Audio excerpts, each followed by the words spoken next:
All right, to another conversation now. We see the introduction of South Africa's first pay-per-use PET-CT scanner marks a groundbreaking moment in the country's healthcare system, offering a solution that could, reshape the access to advanced medical technology across the region. Well, join us to unpack this. We have Imran Sumra, as the CEO of Ease, joining me via Zoom. Great to have you on the show, Imran. But could you briefly explain what makes the introduction of South Africa's first pay-per-use PET-CT scanner? What makes it revolutionary, in the healthcare sector in that region?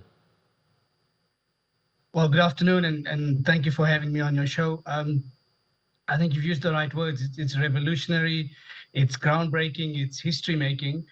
And why is that? Because, well, for two reasons. Firstly, because we've deployed state-of-the-art machinery in this device called a PET-CT. What makes it state-of-the-art? It is basically a machine that uses dual imaging to assess what's inside a patient's body, to understand, in particular, the presence of cancer and other diseases.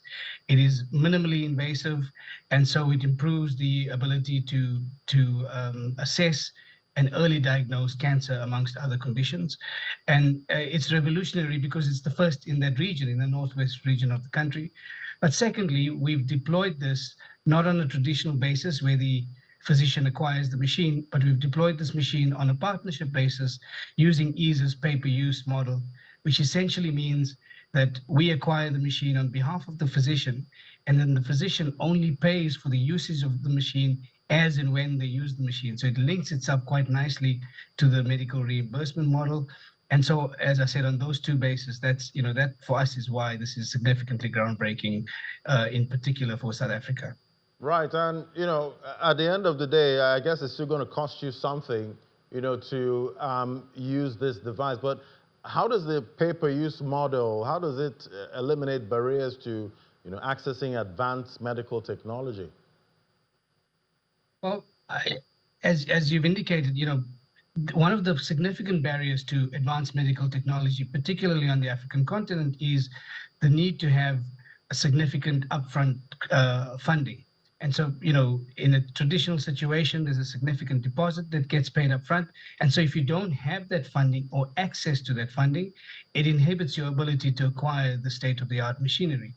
What Ease's model does is it takes that inhibitor out of the way, in that we acquire the machine. So we do away with the capital expenditure that an institution or a physician may typically incur, and we convert it into very manageable operating expenditure. So, as you know, in the healthcare space, for every event, there's a billable, so you have bloods taken, there's a fee for that. You have a scan taken, and there's a fee for that. And so what our model does is it matches the incoming cash flows with the outgoing cash flows from a machinery usage point of view, in that you then pay as you see revenue inflows. What this does is it outsources effectively the management of the equipment to Ease. So we focus on the equipment and making sure the equipment is available. It allows the treating physician to focus on healthcare, which is their core expertise. What it also does, in removing the barrier, the upfront barrier and the high capital cost need, it allows the deployment of capital into other areas, and in particular in areas that enhance patient care and improve quality outcomes. Right, and how do you see this generally, impacting, cancer patient care going forward? And do you think this would really, or help push for affordability? Because that, as you mentioned, is a major, barrier at this point. And do you think there's more that can be done to make, most of these technology more affordable, going forward? Well, I think from our point of view, what we're starting to do is to certainly make significant inroads in the space. It is not a model that's particularly well adopted on the African continent, because it requires a mind shift away from ownership towards equipment as a service. In the rest of the world, in the US, for example, 3 out of every 10 machines are acquired on this basis. In Europe, 2 out of every 10 machines, and in Africa, it's significantly lower than that. So one of the key shifts that we'd like to see is a greater adoption of equipment as a service for a very viable, as a very viable solution to improving healthcare and improving access to this type of equipment. Our intent is to roll this model out to build on the successes that we've achieved, not only in South Africa, but also in Ghana, and use that success to deploy machinery in other parts of the continent. What kind of partnerships are you seeing, in the pipeline going forward, looking at the African continent when it comes to healthcare affordability? Are you seeing more partnerships, coming up and that could help even drive more affordability? Yes, and I was listening to your show before I came on, and as you are well aware, the continent is constantly faced with economic challenges, with regulatory challenges, and so from our point of view, I think we certainly see the demand. Significant parts of the continent that are underserved from a state-of-the-art equipment point of view. What our model does is it allows not just the providing of the equipment, but also it's an all-in solution. So we take care of the maintenance, we take care of the insurance, and everything relating to ownership. And often some of these things are what result in equipment being dormant in part of the continent. And so, from our point of view, you asked about the pipeline. We're certainly seeing a high level of receptiveness towards this model. It's overcoming the economic challenges and some of the regulatory challenges which we're presently looking at and trying to find solutions in various countries.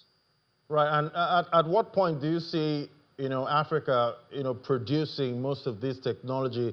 Are we moving in the right direction in your view? I think so. Often this kind of adoption, as I said, requires a mind shift change. This is decades of understanding or thinking philosophy, if you like, that we have to own everything that we use. And that shift, I think, is starting to become more and more understood and more prevalent. Certainly in, the organizations that we engage with, those who understand that this is often a question about capital deployment, and if you utilize your capital differently, you can use it to enhance your offering to patients and outsource the equipment management solution to the experts. As a healthcare practitioner, you should be focusing on healthcare and the quality of healthcare for your patients. And I do think that shift is starting to happen. So we're certainly feeling very upbeat and positive about the shift.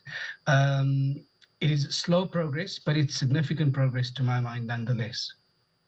All right, thank you so much. It was great having your perspective today, and we definitely hope for better and affordable healthcare in Africa, going forward. That was Imran Sumras, the CEO of EASE. Thank you so much for coming on the show today.